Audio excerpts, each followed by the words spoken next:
Olá pessoal, tudo bem com vocês? Estou aqui hoje para falar um pouquinho sobre emendas parlamentares ao orçamento. E o que são essas emendas?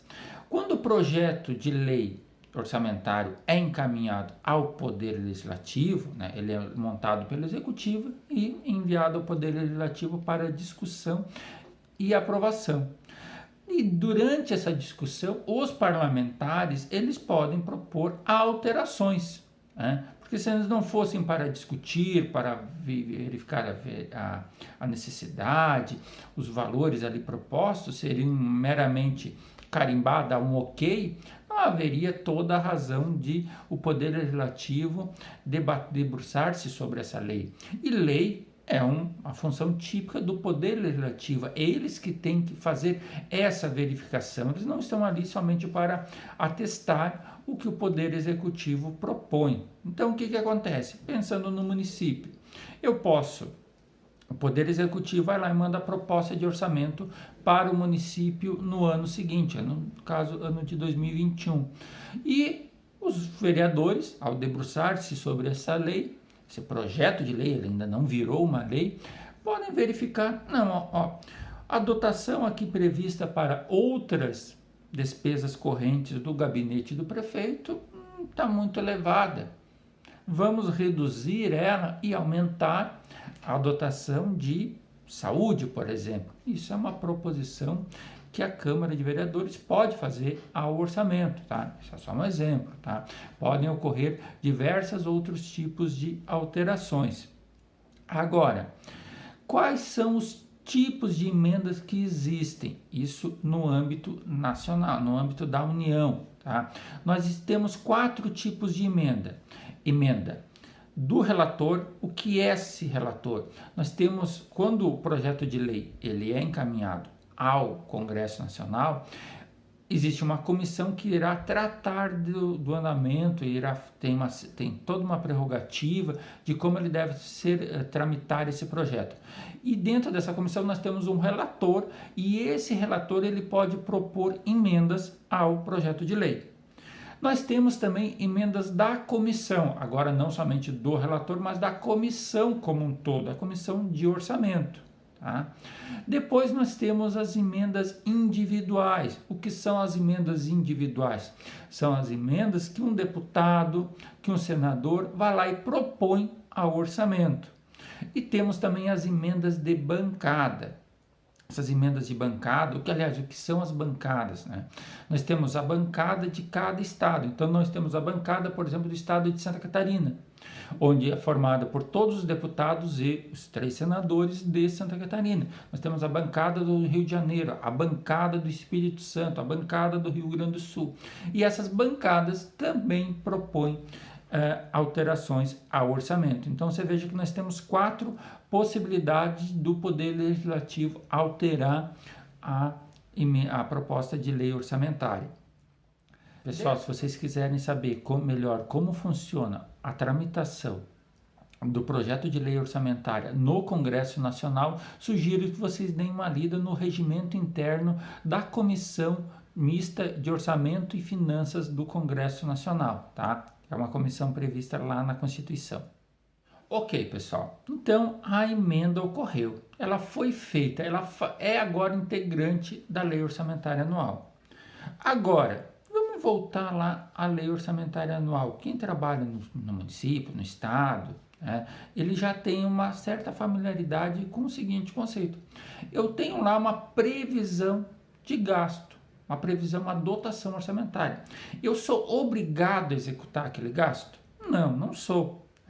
Então, o que acabava acontecendo até 2015 com várias emendas que eram propostas pelos deputados, pelos senadores, não importava se isso era de bancada, se era do relator, se era individual. O que acontecia com as emendas até 2015? Tá? Até 2015, os deputados, enfim, as emendas, elas integravam a lei orçamentária anual, mas o Poder Executivo não as executava, porque não havia a obrigação legal de executar aquela emenda. Agora, o que mudou em 85? A emenda condicional 86 de 2015, ela veio lá e disse assim, não, agora um percentual da receita corrente líquida vai ter que ser obrigatoriamente executada. E metade desse valor tem que ser executado na saúde. Então, o que acontece? Aqui nós já temos uma imposição ao orçamento, à execução do orçamento pelo Poder Executivo da União. Ou seja, uma imposição. Agora não basta simplesmente ter a dotação. Além de ter a dotação que está sendo criada ali por força da lei orçamentária, eu, Poder Executivo, eu, no caso, Presidente da República, no nosso exemplo aqui, sou obrigado a executar esse percentual. Isso acabou ganhando um pouco mais de força. E no final de 2019, o que acabou acontecendo? Criou-se a emenda parlamentar, a imposição das emendas de bancada. Agora, as emendas de bancadas também passaram a ser obrigatórias. Percebam que, das 4 tipos de emendas que nós tínhamos, apenas 2 são obrigatórias, tá? Emendas individuais e emendas de bancada, tá? As emendas de relator e as emendas de comissão, elas ainda não são obrigatórias. Então, o que acaba acontecendo? Elas podem ou não acontecer. E o que isso impacta também na nossa receita corrente líquida, que é um outro ponto que muito gera dúvidas, tá? As emendas, lembrando, nós temos 4 tipos. As de bancada e as de relator, em nada impactam na nossa receita corrente líquida. Agora, as de individuais e as de bancada, essas sim sofrem alterações na nossa receita corrente líquida. Aliás, quando elas são receita corrente. Porque eu posso receber uma emenda que é uma receita de capital. Essa receita de capital nunca, jamais, em hipótese alguma, irá impactar na minha receita corrente líquida. Agora eu posso receber uma emenda que é para custear despesas correntes. Então, essa despesa, ela pode sim tratar essa receita, né? Ela pode sim ter um impacto sobre a nossa receita corrente líquida. E qual o impacto que isso pode trazer? Nós temos aqui então o nosso demonstrativo da receita corrente líquida. Tá? Um dos aspectos que nós temos que observar aqui, a especificação. Aqui nós tratamos todas as receitas correntes. Detalhe, lembrando, o que for receita de capital, isso jamais vai entrar neste demonstrativo. E aqui, no finalzinho, nas últimas linhas da nossa tabela, do nosso demonstrativo, nós temos um quadro aqui que vai fazer os ajustes na receita corrente líquida. Vamos ampliar aqui um pouquinho.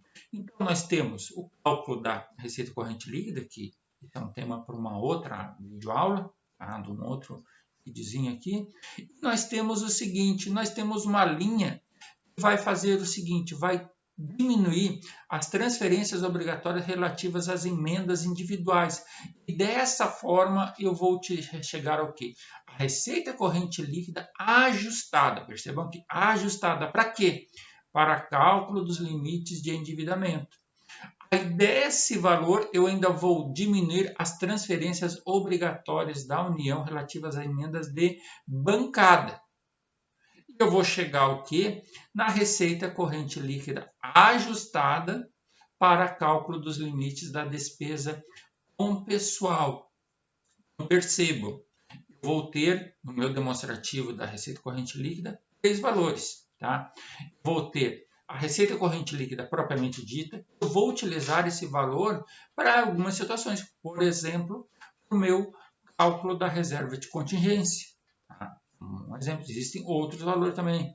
Tá? Outro valor, receita corrente líquida ajustada para limites do endividamento. Para que eu vou utilizar aqui? Para o meu cálculo de quanto eu tenho no meu estoque de dívida, para quanto eu posso me endividar, para o quanto que eu posso pagar de dívida por ano. Tá? Um outro valor para a minha receita corrente líquida ajustada para despesa de pessoal. Quanto que eu posso gastar, qual que é o meu limite de despesa de pessoal em função da minha receita corrente líquida. Tá? retomando aqui, então nós temos essa situação dessas alterações na minha receita corrente líquida. É isso, somente isso que eu tenho que saber sobre emendas? Não, gente, eu tenho que saber muito mais coisas ainda, tá? Mas nós temos um outro aspecto importante também. A emenda constitucional 105, que foi promulgada no final de 2019, ela também criou uma figura nova. A emenda individual, tá? Ela pode ser feita de dois tipos. Nós temos a emenda com a finalidade definida, ou seja, eu tenho um objeto definido. Então, o município, ele vai receber, o município, o estado, ele vai receber recursos financeiros através dessa emenda, tá? Para a celebração de um objeto. Então, vamos supor, o município vai receber lá uma emenda para construir uma escola. Vai receber uma emenda para fazer uma atividade esportiva, por exemplo, financiar uma determinada atividade, vai receber uma emenda para custear despesas da saúde. Então, você veja, eu sempre tenho uma finalidade definida. Esse dinheiro, esse recurso, ele está vindo com uma finalidade. Se ele está vindo para construir a escola, eu tenho que construir a escola. Eu não posso simplesmente ir lá e aplicar na saúde. Ou então vou lá e comprar uma máquina agrícola. Tá? Esse recurso, ele tem essa vinculação, ele está marcado para ser feito isso. E existe agora a figura da transferência especial. O que é essa transferência especial? O deputado, o senador, ele propõe a emenda, né? Essa emenda também tem que ser executada obrigatoriamente até um limite, e esse valor ele não tem um objeto definido. Ele pode ser aplicado em qualquer coisa, tá? Ele pode ser aplicado, o município recebeu uma emenda, ele pode aplicar, eu vou pegar esse recurso e vou construir uma escola, ok? Eu vou comprar uma máquina agrícola, ok? Eu vou construir uma UBS, ok? Sem problema nenhum. Não existe essa vinculação, perceberam isso? Está claro essa situação? Não existe essa objeto. Então, qual que é a grande diferença da transferência especial da transferência com objeto definido? Eu não tenho um objeto definido, né? Ela por si só já se explica, tá? Agora, eu tenho também uma restrição. Eu somente posso aplicar das emendas até o limite de 70% eu tenho que aplicar em despesas de capital. Então vamos supor, o deputado lá ele tem uma cota, para ficar mais fácil aqui, ele tem a cota de 1 milhão de emendas que ele pode propor, tá? Não é esse o valor, mas só para fins exemplificativos. Então, 700 mil devem ser direcionados para despesa de capital. Os outros 300 mil podem ser para capital ou de custeio. Então, pode ser que o município receba uma transferência especial para custeio. Havia até uma certa divergência, não está muito... Aliás, a legislação não diz quem que faz essa definição, né? Mas como que está sendo efetuado isso pelo Poder Executivo Federal? É o deputado ou o senador que está indicando qual que é o valor para capital, qual que é o valor para custeio. Então, quando ele faz a emenda, ele já diz, essa emenda para o município tal, ou para a associação tal, para o estado, ela vai ser de capital, ela vai ser de custeio, enfim, ela já vai ter essa finalidade, não digo a finalidade, mas essa marcação, ela tem que ser aplicada somente em capital, ou ela pode ser aplicada em custeio ou capital. Pessoal, uma coisa que às vezes acontece que eu já observei, tá? E que isso aqui às vezes pode gerar dúvidas, tá?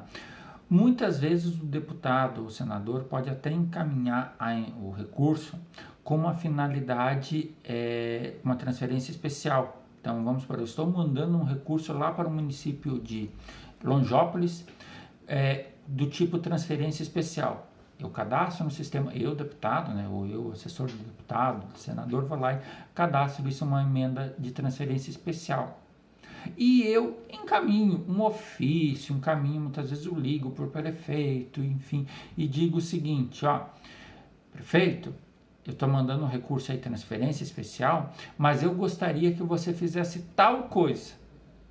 Tá? Percebam o seguinte, ele cadastrou como uma emenda do tipo transferência especial. Não há a obrigação de executar exatamente aquele objeto que o deputado, que o senador propôs. Ele apenas sugeriu. Tá? Isso é daí uma discussão mais política, se vai ser realmente feito esse pedido, né, que o deputado fez, que o senador fez, tá? Mas essa indicação, esse desejo, não é ele que vai definir se isso tem um objeto definido ou não. O que vai definir se é um objeto definido ou não é o tipo de emenda. Tá? Isso tem que ficar bem claro, pessoal, aqui. Então, alguns aspectos que muitas vezes também surgem dúvidas, tá? Rúbrica do ementário da Receita. Qual que eu utilizo? Antigamente, alguns ementários atrás, até eu tinha uma rúbrica específica de emendas lá na saúde. Mas daí, por exemplo, às vezes eu recebi uma emenda parlamentar para o esporte, para saneamento, infraestrutura. E eu não tinha uma emenda, eu não tinha uma rúbrica específica para utilizar isso.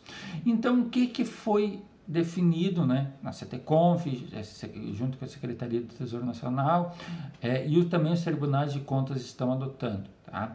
Uma fonte exclusiva para emendas, ou então um complemento de fonte para os recursos de emenda. Por quê? Porque a emenda ela pode ser para diversas áreas. Então, e como eu tenho dentro do inventário da Receita, eu tenho rúbricas para recursos da educação, para assistência social, para a saúde. Isso pode acontecer dentro mesmo da saúde. Eu tenho um grupo lá para atenção básica, eu tenho lá para média e alta complexidade, eu tenho para vigilância sanitária. Então, para eu não ter que criar uma rúbrica para todas as possibilidades possíveis, que são muito grandes, eu utilizo a rúbrica normal que eu iria utilizar e eu faço apenas essa marcação por fonte, né? Ou no caso da matriz de saldos contábeis, por complemento da fonte. Tá? Agora, um outro ponto bem polêmico que é tratado. Tá? As emendas de parlamentares estaduais. A Assembleia Legislativa, ela também, né, como todo poder legislativo, ela também avalia, discute o projeto de lei orçamentária do Estado. E algumas constituições estaduais estão propondo emendas impositivas também nos mesmos regramentos da União. Claro que às vezes nós temos até algumas disparidades, por exemplo, não tem uma bancada, salvo alguma situação muito específica em algum estado, né? Eu não tenho eu não tenho como fazer uma emenda de bancada no estado, né? Porque o conceito de emenda de bancada, aliás, o conceito de bancada na União é o quê? A bancada de um estado. Agora, se eu estou dentro de um único estado, o conceito de bancada já não existe. Então, eu já não tenho esse tipo de emenda. Relator depende muito do regimento interno daquele Assembleia Legislativa, se vai existir esse tipo de emenda. Mas, certamente, eu tenho a emenda individual. E aqui temos uma discussão. Tá?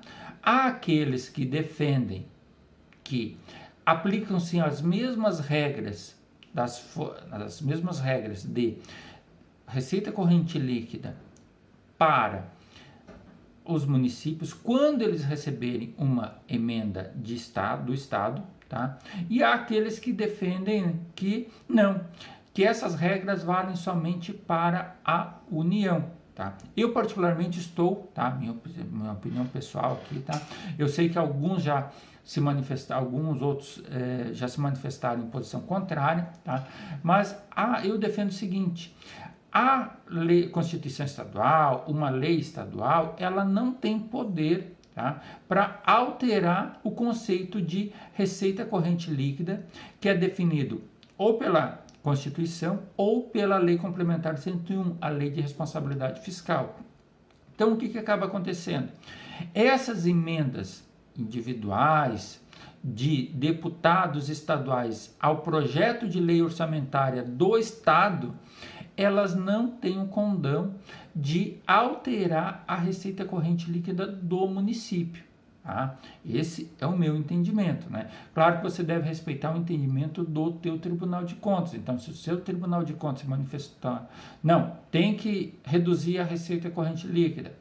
Não se tem que fazer tal procedimento, utilize tal fonte, utilize a mesma fonte que você utiliza para as emendas da União. Claro que você vai utilizar o que o teu Tribunal de Contas, que afinal de contas é ele que vai julgar as contas do seu município, você vai apropriar esse entendimento do Tribunal de Contas. Mas o meu entendimento pessoal, tá, é que não. As emendas individuais de deputados estaduais recebidas por municípios, tá, também não podem alterar a receita corrente líquida do município, tá? Mas, claro, observe a situação do seu Tribunal de Contas. E dessa forma, nós abordamos os principais aspectos sobre emendas parlamentares. Espero que tenham gostado do vídeo, não esqueça de dar o seu like. Caso algum ponto não tenha ficado muito claro, ou você tenha uma sugestão de algum novo vídeo, ou algum outro ponto que gera dúvidas do seu dia a dia, ou até mesmo por curiosidade, escreve nos comentários. É muito importante o feedback de vocês para a gente entender quais são as demandas que mais estão sendo necessitadas aí na contabilidade pública municipal. Lembrando também, se você tem algum conteúdo que você queira divulgar, manda o vídeo que nós também vamos compartilhar aqui, tá? Até o próximo vídeo, até o próximo encontro.